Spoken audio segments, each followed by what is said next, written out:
Vous écoutez Europe 1, il est 8h19. L'interview politique d'Europe 1, Jean-Pierre Elkabbach, vous recevez ce matin le président socialiste de l'Assemblée nationale, Claude Bartolone, en direct et en duplex de Niort. C'est à vous, messieurs. Hier à Angers, chez les Verts, aujourd'hui à Niort, chez le Parti socialiste, vous avez engagé votre campagne de France. Claude Bartolone, bonjour. Bonjour. Vous écoutez les électeurs socialistes sur le terrain. Que vous disent-ils des querelles entre ministres d'un même gouvernement? Est-ce qu'ils disent ça suffit ou continuer comme ça? Ils disent revenons à l'essentiel, les valeurs de la République et la loi. Et lorsqu'il y a une différence entre des ministres d'un même gouvernement, revenons à l'essentiel. Ils ont signé ensemble une circulaire pour répondre à cette terrible question des Roms, pour à la fois être ferme mais être humain, et donc il faut le respect de cette circulaire. Et si la loi n'est pas respectée, parce que la circulaire, je l'ai relue, fermeté et humanité, elle peut satisfaire l'un et l'autre. Si la loi n'est pas respectée, Eh bien, il faut la respecter.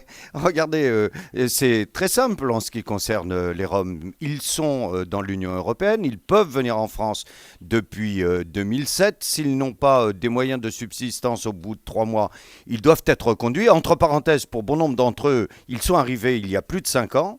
Souvent appelé par une mesure qui avait été mise au point par le gouvernement Sarkozy, qui donnait une aide au retour de 300 € pour un adulte et 100 € pour un enfant, alors que le salaire moyen en Roumanie est de 450 €. donc ce n'est plus le cas. Mais s'ils ne respectent pas la loi, au bout de tant de mois, qu'est-ce qu'on fait? On les reconduit, comme dit Manuel Valls, à la frontière. L'application de la loi. Il nous faut, écoutez-moi, il nous faut d'abord essayer de réussir le pari de l'intégration. Et je vous donne un exemple. Avec ceux qui veulent. Avec ceux qui veulent et avec ceux qui s'engagent dans le processus républicain.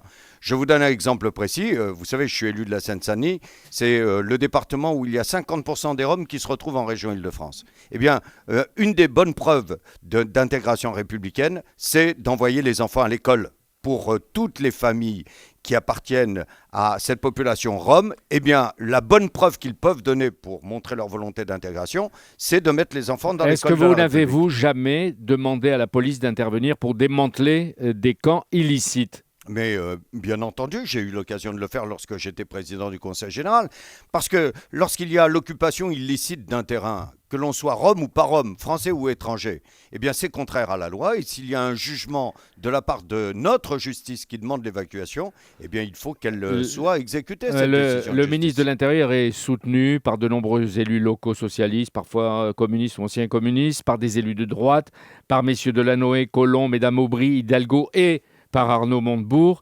Et vous, est-ce que vous estimez que le ministre de l'Intérieur a outrepassé son rôle? Le ministre de l'Intérieur a été dans son rôle de ministre de l'Intérieur. Alors avec le caractère et le côté impulsif quelquefois de Manuel Valls. Mais qui peut mettre en cause les valeurs républicaines de Manuel Valls? Qui peut le mettre en cause? Et parce que c'est un ministre qui a été maire d'une ville de banlieue, il sait ce que ça peut représenter comme difficulté. Moi, vous savez, je les entends, les élus de toute sensibilité politique, la population, lorsqu'ils voient arriver un de ces campements, lorsqu'ils voient ces enfants, ces adultes vivre dans des conditions impossibles, lorsqu'ils voient les dangers que cela peut représenter, qu'il y ait cette demande à la fois de prise en compte de la situation de ces populations, mais qu'il y ait aussi cette demande de dire lorsque il y a une décision de justice, elle doit être respectée, mais c'est ça la République. Oui, mais vous l'avez dit ça, Cécile Duflot, c'est une très bonne tacticienne politique. On voit que quand son parti, les Verts, se déglingue, elle trouve toujours une diversion. Est-ce que pour une verte au gouvernement, alors qu'elle aurait pu en parler au Conseil des ministres ou envoyer un texto à Manuel Valls, est-ce que pour une verte au gouvernement, tout est permis?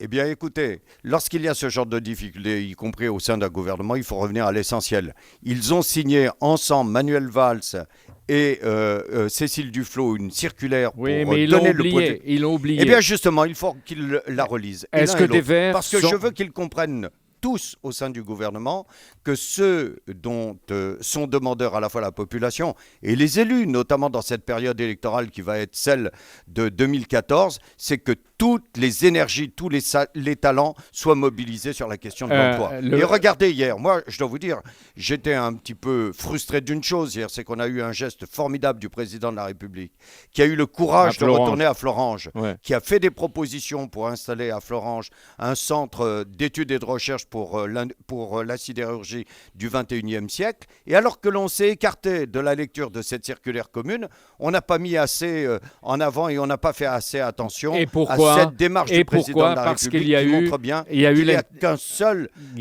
objectif à atteindre, c'est celui de l'emploi.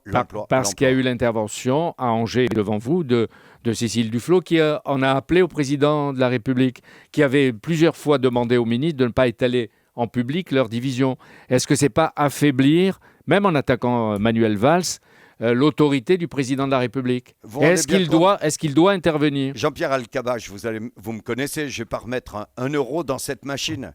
Moi, je suis mobilisé, je suis président de l'Assemblée nationale, je suis membre du Parti socialiste et je soutiens cette majorité et je sais ce que nous demandent les Français. Alors, qu'est-ce que vous dites ce matin? Oui, mais elles existent. Qu'est-ce que vous demandez ce matin à Cécile Duflot? Eh bien, ce que je demande, je rappelle ce qui a été la ligne de conduite du Premier ministre hier. Il s'est adressé... Mais il n'a pas été entendu. Mais il va l'être. L'occurrence, il parle en tant que Premier ministre à ses ministres en leur disant « Vous êtes 6 ministres de l'Éducation, du Logement, de l'Intérieur et autres à avoir signé la position qui est la règle du jeu de la France, adressée à la fois à la population rome et adressée à l'Europe pour dire voilà comment nous voulons être sur une question comme celle-là, plein d'humanité, mais aussi responsable et demander exactement le respect de la loi. Il y a 2 jours, Claude Barthelone, monsieur le président de l'Assemblée, vous dénonciez la gestionnite aiguë, l'excès d'impôts pour les entreprises et les ménages. Et aujourd'hui, vous en appelez au calme. Vous ne demandez pas au président de la République d'intervenir. C'est-à-dire, de temps en temps, vous êtes un peu pyromane et de temps en temps pacificateur. Mais non, là, en l'occurrence, si vous voulez, bien entendu qu'il faut être pacificateur dans de tels moments.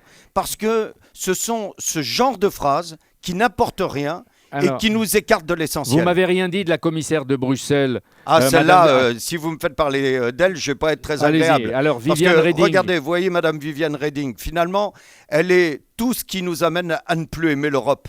L'Europe, ça ne peut pas être l'Europe des pères ou des mères fouettards. Au lieu de venir nous menacer, comme elle a eu l'occasion de le faire, elle devrait venir sur le terrain et voir ce qui ne marche pas dans les décisions qui ont été prises par l'Europe en ce qui concerne la population en direction des Roms. On en a ras-le-bol de ces commissaires européens, de ces Barroso et de leurs enfants qui n'ont comme vision de l'Europe que l'Europe de la sanction. Si l'on veut éviter la flambée du populisme, notamment au moment des prochaines élections européennes, il vaudrait mieux avoir une Europe et des commissaires qui soient beaucoup plus aux côtés des États pour les aider plutôt que pour les sanctionner. Madame Reding, je vous rassure, elle ne représente pas l'ensemble de la Commission de Bruxelles. Elle est souvent désavouée sur place. Oui, mais regardez, on entend votre colère. On entend votre colère. Cette attitude. Regardez comment Barroso s'est adressé à la France sur les retraites ou sur un certain nombre de difficultés. Mais Madame Reding, vous lui demandez de se taire. À sortir de ces difficultés, ils n'ont que la vision du consensus de Bruxelles, qui est l'application du libéralisme dans tous ses excès. Vous demandez à Madame Reding de la boucler, non de se taire. Pardon. Non, je demande à Madame Reding d'être attentif à ce que pourrait être la parole des peuples européens, parce que je vais vous dire une chose, pour ramener Madame Reding à se taire, il n'y a qu'une seule chose, c'est que tous ceux qui croient en l'Europe, qui aiment l'Europe et qui veulent une autre vision de l'Europe que celle sociale, que celle de respect du libéralisme, vote aux prochaines élections. Elle n'en a plus pour longtemps. Merci beaucoup. Vote au moment des prochaines élections européennes pour changer le cours. Merci beaucoup Claude Barthelone en direct de Niort. Merci à Thierry Pétraud qui a assuré la réalisation de ce duplex. Dimanche, c'est Bernard Cazeneuve, le ministre du Budget, qui sera l'invité du grand rendez-vous européen à 10h. Intéressant à écouter.